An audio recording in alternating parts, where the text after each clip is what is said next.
Welcome to Into Africa. My name is Judd Devermont. I am the director of the Africa program at the Center for Strategic and International Studies. I was the National Intelligence Officer for Africa and worked at the National Security Council. This is a podcast where we talk politics and challenge paradigms. On deck today, Egypt, Ethiopia, and Sudan remain at loggerheads over the future of the Grand Ethiopian Renaissance Dam. Is the United States making matters worse? And the dispute between the United Kingdom and Mauritius over Diego Garcia is heating up. Is there a sensible way forward? Plus, we discuss Japan, India, and Gulf state engagement in Africa. Are there opportunities for multilateral cooperation to advance shared interests? So whether you have a history with the continent or you're a newcomer, we want to get you into Africa. Egypt, Ethiopia, and Sudan are resuming talks over the future of the Grand Ethiopian Renaissance Dam, also known as the GERD. Is the United States playing a constructive role? Joining me to discuss the GERD and other topics are Payton Knopf, a senior advisor to the Center for Middle East and Africa at the U.S. Institute of Peace, Housam Darwisheh, a researcher at Institute of Developing Economies at the Japan External Trade Organization, and Nilanthi Samaranayake, the Director of Strategy and Policy Analysis Program at CNA. All of our participants are here today in their personal capacity. Okay, in mid-August, there was a resumption of technical and legal talks between Egypt, Ethiopia, and Sudan over the GERD. Now, this followed a meeting at the African Union where Egypt and Sudan agreed to continue negotiations even while Ethiopia begins to fill the reservoir. Ethiopia has begun filling the reservoirs of a controversial mega dam on the Blue Nile. That's according to the country's water minister. Egypt and Sudan had requested the Grand Renaissance Dam not be filled until an agreement is reached. Payton, despite this news, it doesn't seem like a moment that we can have a collective sigh of relief because everything is okay. Can you start us off with some background? What is the Grand Ethiopian Renaissance Dam and why is this disputes over its operation so important? Sure, Judd. And first, thanks for having me. The Grand Ethiopian Renaissance Dam is one of the most significant hydroelectric projects to be built on the African continent. And the concern, of course, of its construction over the last number of years, and the Egyptian side, has been that it will deprive Egypt of one of its primary resources, which is, of course, the Nile. The Ethiopians view it as a historic opportunity to advance their own development. And in fact, it has been entirely self-financed by Ethiopia. And so this has set up what has unfortunately become sort of a zero-sum debate around the construction of this dam. And as you said, it came to a sort of fever pitch earlier this summer when Ethiopia began the initial filling. The other important element to bear in mind is that, of course, you have Sudan, as you said, instrumental to these discussions, the Nile, of course, flowing through it as well. And one of the things that's changed over the last almost exactly a year is the Sudanese position. Prior to President Omar al-Bashir's removal from power last year, Ethiopia and Sudan had been in lockstep, more or less, with respect to the GERD. The Sudanese position has been a bit more nuanced since Bashir was opposed by the military. And that has added a further layer of complication to the discussions. Okay, so we have Ethiopia filling, because this is important for its plans for electrification. Sudan has flip-flopped from one position to another. And then, Housam, where is Egypt on this? What does Cairo want to achieve? All right, sure. Thank you. I think Egypt is mainly concerned about losing its control of the Nile River. It fears that the GERD could add to the water shortages already hitting many Egyptian villages. Being almost entirely dependent on the Nile for its water supply and irrigation, Egypt also sees the dam as a potentially existential threat that will put at risk the water supply for its 100 million people. So Egypt wants Ethiopia to share with it more detailed information about the GERD, because there is a lot the Egyptians do not know about the safety and operation of the dam, for instance. And Egypt wants to know how much water, for instance, is reserved during the period the dam is being filled, and then how much will be discharged once it's filled. Right? Egypt is also worried about the changes the GERD would have on the ecosystem in the river, especially on both the quality and the quantity of the water, which would also impact fisheries, agriculture, and farming.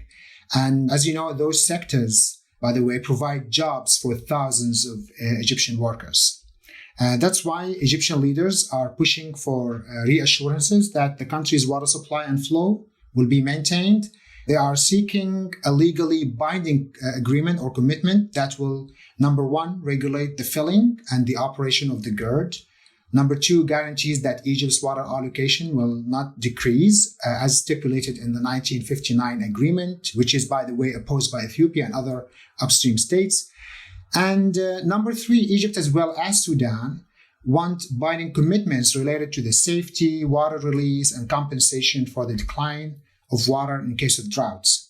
So I think it's fair to say that for both Egypt, Ethiopia, and arguably for Sudan, like this is existential, like how the dam is filled and all of these issues that you raised about how the flow, how it would manage drought. I mean, these are really critical. And this is in part why in September in 2019, Al-Sisi turned to the U.S. and said, hey, can you help broker these talks between the three parties?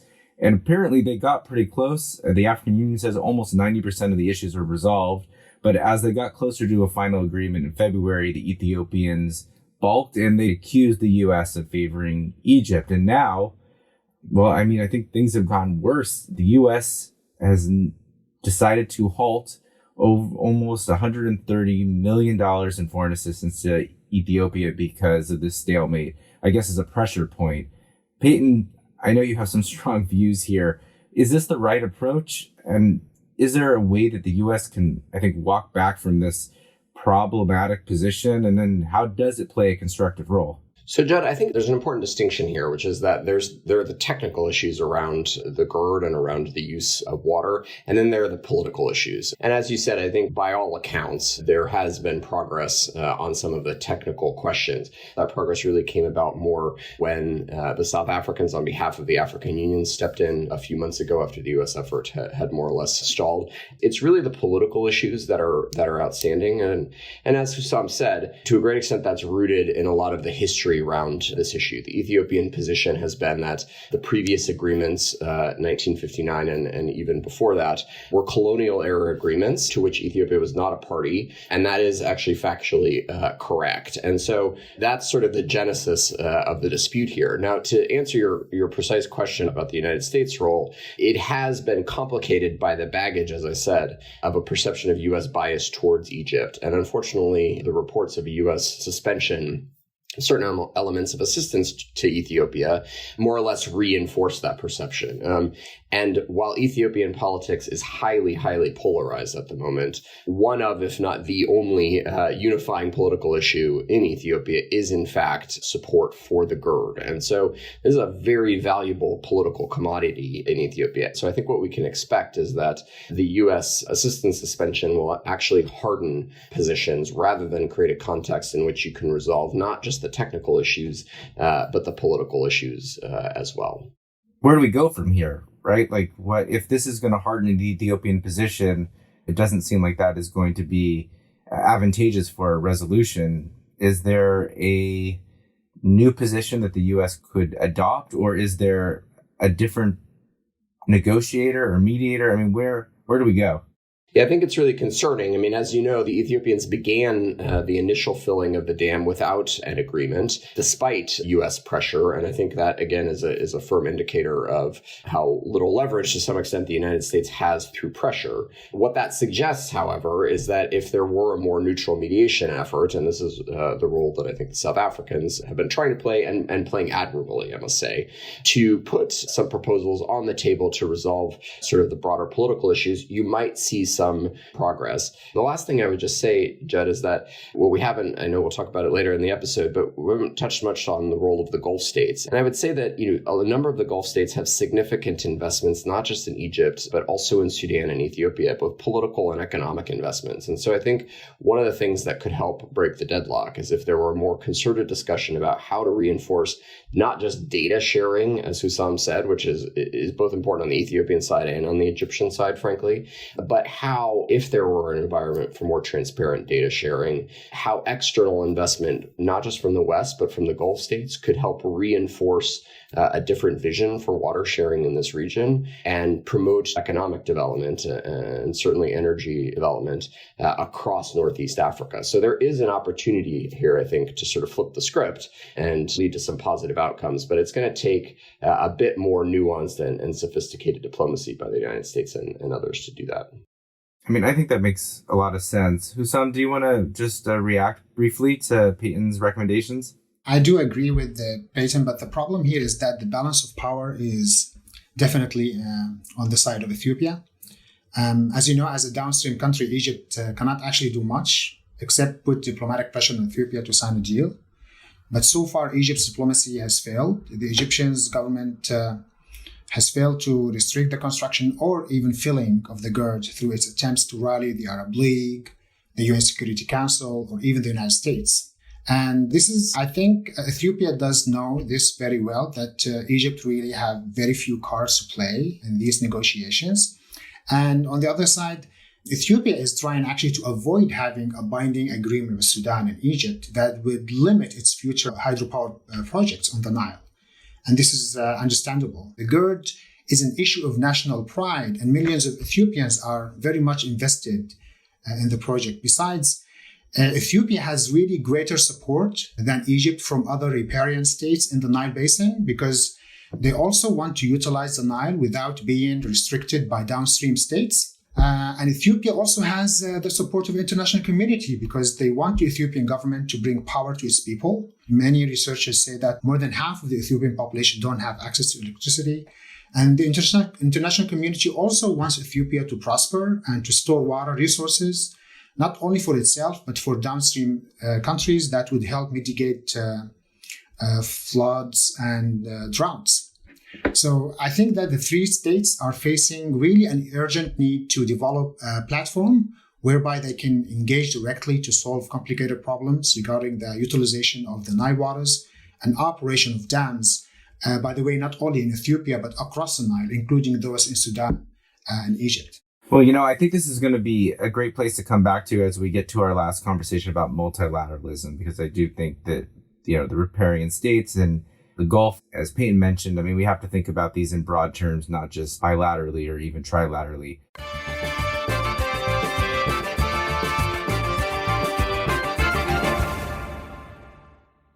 I want to move to our next topic, which is actually about another bilateral dispute. And this is a place where I think the U.S. could play an important role. So I'm talking here about Diego Garcia, which is a small island which Mauritius and the United Kingdom claim sovereignty over. The decolonization of Mauritius has not yet been completed and will not be completed until Mauritius is able to exercise sovereignty over the Chagos Archipelago.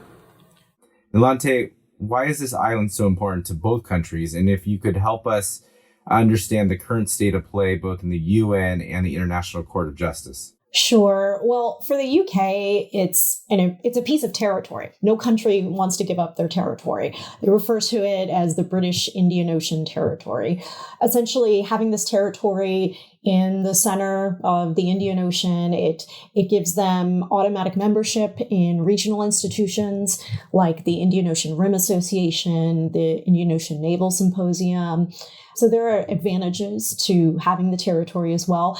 They date their claim back to the 1800s, so it's really a colonial era claim, but it also has particular salience given the global Britain discussion that's going on in London now, essentially post-Brexit British identity abroad beyond the European Union. So it's really important for the UK, of course. For Mauritius, the issue is really tied up into issues of decolonization and its search for, essentially when it won independence in the 60s, it believed that the Chagos Islands were improperly removed from its territory by the UK. And also the Chagosian people were essentially evicted from Diego Garcia due to the construction of the base.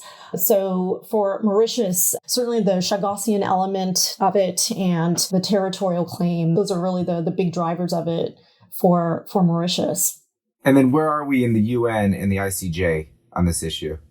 It's a good question. Really, Mauritius seems to be on a winning streak, but I would say the biggest development was really last year when the International Court of Justice, they issued an advisory opinion that essentially went Mauritius's way.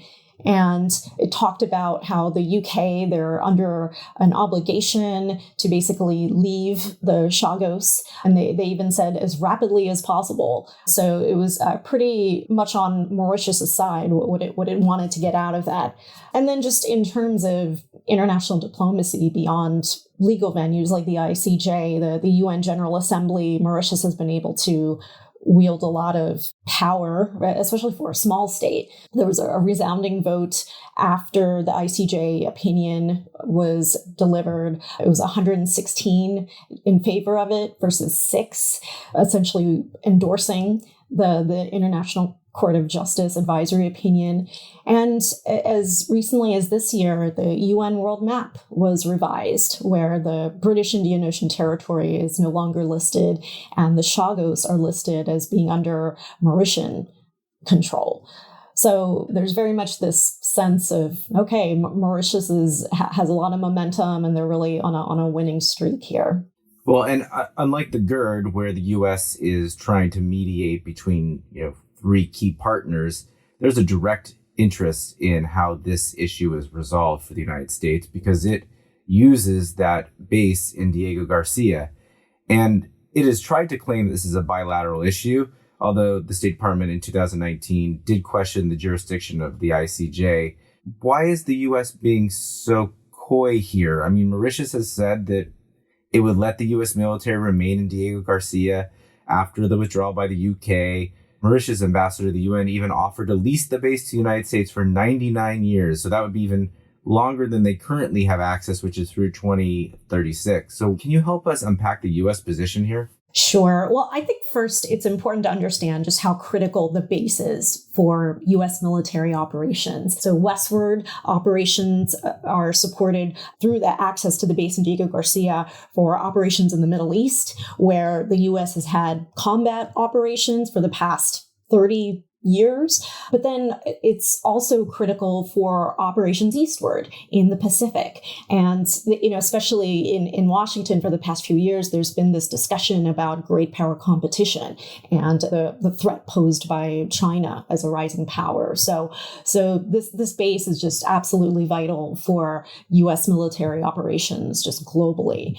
I think in terms of the U.S. position, it's beyond the driver of just the criticality of the base. I think there's a understandable sort of reversion to the status quo. Essentially, the basing arrangement for the U.S., it's working now. It's with the UK, which is arguably the U.S.'s closest ally. So the U.S. has a deal in place essentially through 2036. Then on the other hand, there's a risk there because essentially for the next 15 years, there's a risk of the U.S. being left behind essentially in the court of international opinion and international law, and especially since Mauritius has been on this winning streak. So it's just going to be important, I think, just for U.S. policymakers to just take a clear look at what are U.S. national interests over the next 15 years, essentially, and make that calculation of the clear pros and cons.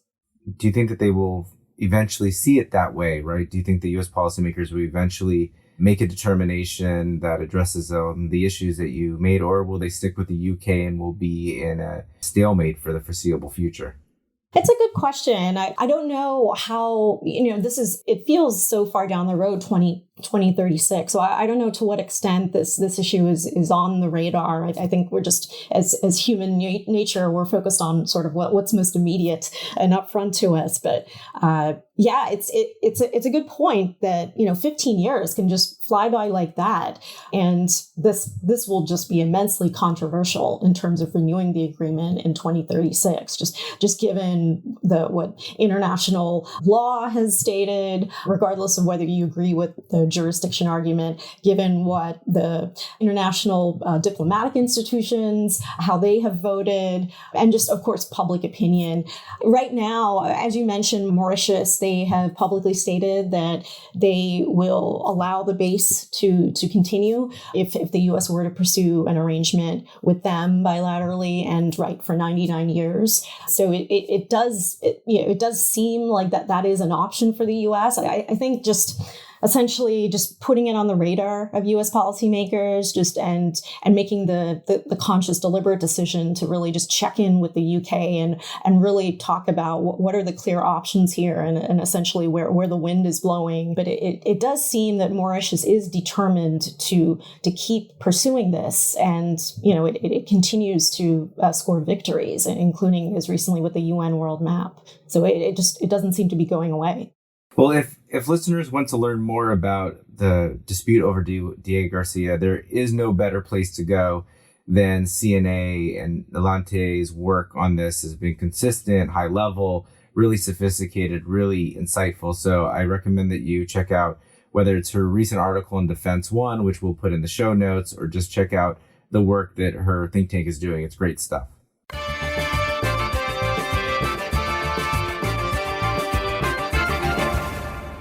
So let's move on to our final conversation. And this is the last of our small little mini series on Africa's foreign relations. And you may recall that we've talked about France, we've talked about the US, we talked about China. And for this final episode, I want to talk about a trio of countries, actually 2 countries and then some more countries, Japan, India, and the Gulf. And Housam, let me start with you since you live in Japan. Let's talk a little bit about Japan's approach to Africa and if you're seeing any shifts during or after COVID-19. All right, sure. Thank you very much. Well, as a background, Japan was the leading ODA donor to Africa in 1980s. And when developed countries scaled down their ODA for African states following the end of the Cold War, Japan launched the Tokyo Conference on African Development, or TICAD, in 1993. With TICAD, Japan wanted to raise its political status in the international community by winning the support of the African countries for its bid to reform the UN, and for Japan to get a permanent seat in the Security Council. Japan was also seeking diplomatic support from African states for its maritime disputes with China. However, later, as a growing number of African states were recording positive growth rates, Japan's approach shifted from looking at Africa as a destination of aid to a big potential market, actually, in its own right. In other words, the Japanese government wanted to have kind of partnership with Africa. And as you know, we in Japan, we are facing really serious problems at home, such as aging population and shrinking market. And TICAD has become really an important part of Japanese diplomacy in Africa in its search for a new market. That's why Japan focuses on infrastructure and human resource development. However, for the most part, the foreign ministry here, I think, does not have clear and unified strategic goals in Africa as a whole. And that is because maybe TICAD is not a bilateral forum, but a multilateral framework that is organized by Japan and incorporates other stakeholders. Although it's presenting itself as an economic partner, still Japan has a very small amount of investment in Africa compared to that of China, for example, in terms of investment inflows and human resources. China is still the largest trading partner of Africa, and Africa now is China's major import source. So Japan is looking for ways to increase the entry of Japanese companies into Africa. But the Japanese companies remain hesitant due to political, security, economic, and other risks. And maybe the COVID-19 and the shrinking of the African market or its output will also affect how the Japanese companies look at Africa and the potential for the Japanese companies in the African market. But through TICAD, Japan can still believe that it can build a strategic partnership with Africa through increasing its trade market share and FDI beyond the handful of countries that now dominate the Japanese trade relations with the continent. I think that's right. And I was at TICAD in Yokohama last summer. And what I was impressed by is that Japan does, while its trade is dwarfed by China or the EU or even the US, it does seem to try to focus on certain sectors that make the most sense for Japan-African relations. And that's where I think Japan may be going as we deal with COVID, right? A much more focus on the health sector. Nilanthi, I'd like you to answer the same question from India's perspective. And what are the key drivers in the India-Africa relation? And do you see any changes in the coming years? Sure. Well, in terms of drivers, I think it's historical, of course, just in terms of the trade and the flows of people and the Indian diaspora that lives in Africa. So there's real historical and people-to-people ties. Gandhi, of course, spending formative years in Africa. There's a real emotional and I would say also ideological connection there with the post-colonial drive for independence and the Bandung Conference in the 50s of Asian and African countries essentially claiming their independence and sovereignty after colonialism. Also economics. Indians will talk about how Africa, it's the third largest trade partner. Also Africa, in terms of where India looks to provide its assistance overseas beyond its immediate neighboring South Asian countries, Africa is really the largest region for its assistance, mainly in the forms of lines of credit. Also, energy. India has increasingly become dependent on hydrocarbon imports, oil imports, gas imports, and it's getting a rising amount of oil from West Africa. Also, diplomatic drivers. Prime Minister Modi has made it a big point to just make a lot of visits. If you include visits at the prime minister level, president and vice president level, more than 30 visits to the continent. And India also, I think they're up to 47 now countries where they have diplomatic presence. And then also defense ties. India really prioritizes its contributions to UN peacekeeping operations. So really the PKOs, India's relief after natural disasters, like after Mozambique last year. Let's go to the Gulf. And sorry, Payton, you've got to talk about several countries, but Qatar, Saudi Arabia, and the UAE have increased their engagement in recent years. Some of the largest number of new embassies in this region have come from the Gulf. But it's not just about their relationship with Africa. In some respects, it's about their relationship, between each other that has been such an important dynamic. And we really need to understand that if we're going to understand the broader story. Maybe a little bit, Payton, just about what are these dynamics between and with Africa and the Gulf, and then specifically, because this is where it really matters, is how is it playing out in the Horn? Sure. And I think, just to complicate matters further, I would add Turkey into that mix as well, given its close and increasingly close relationship with Qatar. But you're right. I mean, it's a really volatile and fast-moving picture, I think, in terms of these Middle Eastern states' engagements in the Horn. And I think it's animated by a couple of different things. The first is that all of these states are really looking for strategic depth, right? And while we make sort of a binary distinction between the Middle East and the Horn of Africa, these states don't. They see it sort of as part of a shared geopolitical space of which they're an integral part. And so that's the first piece. The second piece is that there's an ongoing and very heated contestation over the role of Islam in politics, which at risk of oversimplifying, you more or less have two camps in that regard. You have Qatar and Turkey on one hand, and Saudi Arabia and the UAE on the other. And that contest is very much playing out in the Horn as well. And then the third element is sort of competition over the control of economic corridors and as part of these states' economic diversification strategies. And so what you've seen is sort of a melding of economic and security interests and the promotion of those interests really accelerating in the Horn over the last number of years. And that's exemplified most concretely by the proliferation of ports and bases on the western side of the Red Sea by these Middle Eastern states. I think nearly a dozen have popped up in less than 5 years. I think what we need to be talking more about is how to foster some sort of détente among those states in the Horn of Africa so you don't end up with a Libya scenario, because certainly in the context of the historic transition conditions that are unfolding in Ethiopia and Sudan, there is no shortage of instability in this region. And so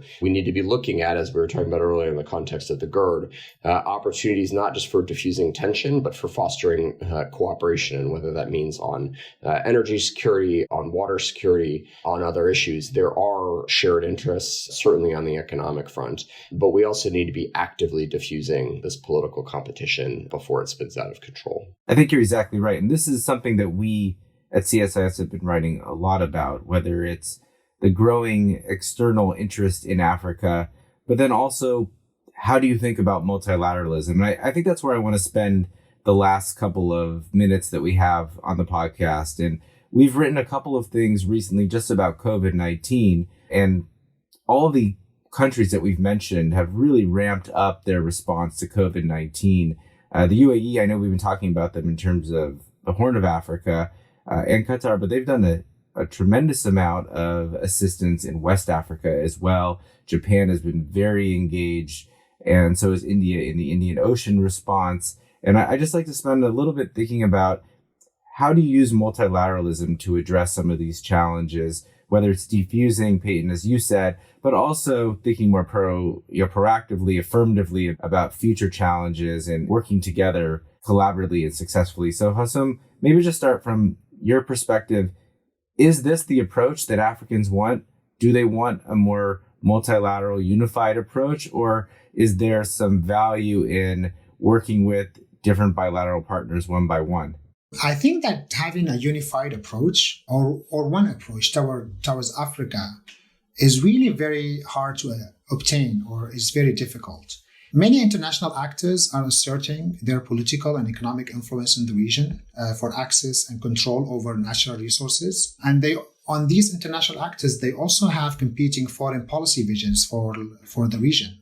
And many tend to think of the 54 African states as one place or body, but the reality is different. African states are very diverse politically, economically, and culturally. Besides, the interests of the African states themselves are divergent due to internal and external dynamics. So I think that the African states themselves, whether individually or collectively, need to have kind of strategic or unified outlook vis-a-vis their international partners to make sure that foreign presence in their continent would address grievances that underpin instability and inequalities and not entrench them in the first place.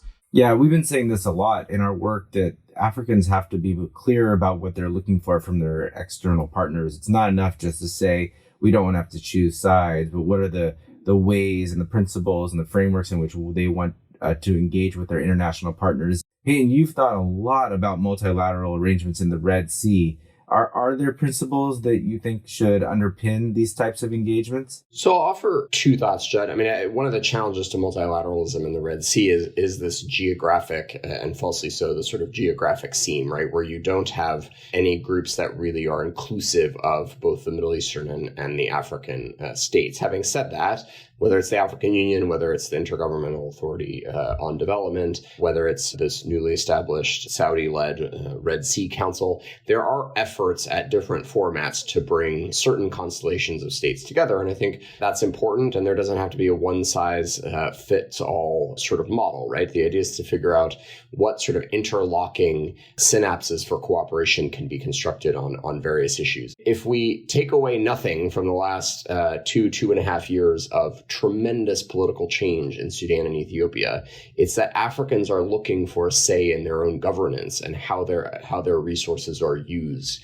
and particularly youth in these countries that were on the vanguards of the protest movements that led to those transitions. And so one of the things that I think is concerning to some extent about Middle Eastern actors' engagements in these regions is those engagements are not predicated on what we would consider a commitment to sort of liberal democracy, even though that's precisely precisely what we see time and again the populations of the states in these regions aspiring towards. So I think when we think about U.S. policy, or maybe U.S. and European policy towards this region, it's really important to think about the multilateral space as one that is rooted in these values that are actually going to respond to the aspirations of these people, in these regions. And it's really up, I think, to Western policymakers to put their money where their mouth is in that regard. So we're dealing with new geographies where there often isn't a pre-existing format to navigate whatever conflict or issue there is. Different types of governments, whether it's democratic or increasingly authoritarian. And how do you think about engaging with governments and people? This is pretty sticky right now, and we're in a period where multilateralism is not popular, or at least not popular within U.S. policy. But Nilanthi and I found an example. She was very familiar with it. I wasn't, where multilateralism is working, or at least there is a sustained commitment to it. And that is in the Asia Pacific region with the Quad Plus framework. And you and I, Nilanthi, were on a different podcast, and you brought this up, and I was really excited about it. And so we decided to write an article on Lawfare about, is there a way to export the Quad Plus framework to Africa? What would it be if Africa had its own version? And can you share some of the ideas that we put into this article about the pitfalls, but also the opportunities? Sure. Yeah. Essentially, we talked about a current effort that is really being led by the U.S. in the Indo-Pacific to work with allies and partners, essentially the Quad, the sort of the core countries are the U.S., India, Japan, and Australia. And then the plus is the other allies and partners in the Indo-Pacific. But essentially, they started coordinating in terms of having a more coherent response to COVID-19. So you and I, we talked about, hey, what's the art of the possible for taking this model that really does appear to be working very well in the Indo-Pacific and applying that to Africa. And just listening to the conversation, we're talking about multilateralism. I wonder if one of the reasons why the Quad Plus has seen some success in the Indo-Pacific is because it's a minilateral arrangement. You hear a lot about minilateralism in the Indo-Pacific, essentially a smaller group of countries working together on a very focused topic. And you see that with the Quad Plus grouping of countries really focused on COVID-19 response. But essentially, we talked about that model. And then you, of course, with your Africa expertise, talked about how to apply that on the ground across the continent. And then I think really we talked about the costs of inaction, essentially, of not having this type of effective multilateral framework or loose operating way in Africa, just due to COVID and the havoc that it's wreaking. And then also just the implications of leaving the field to China. So I found the idea of applying that model to Africa very interesting.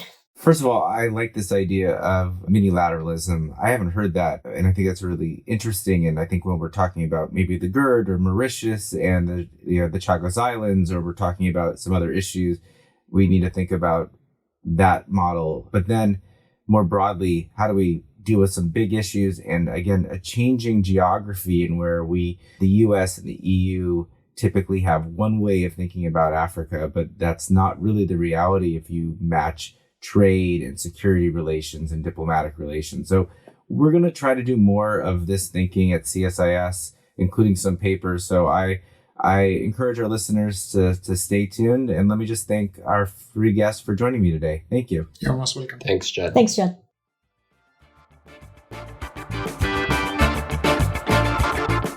Thanks for listening. We want to have more conversations about Africa. Tell your friends, subscribe to our podcast at Apple Podcasts or wherever you find good content. You can also check out our analysis and reports at csis.org/Africa. Thanks.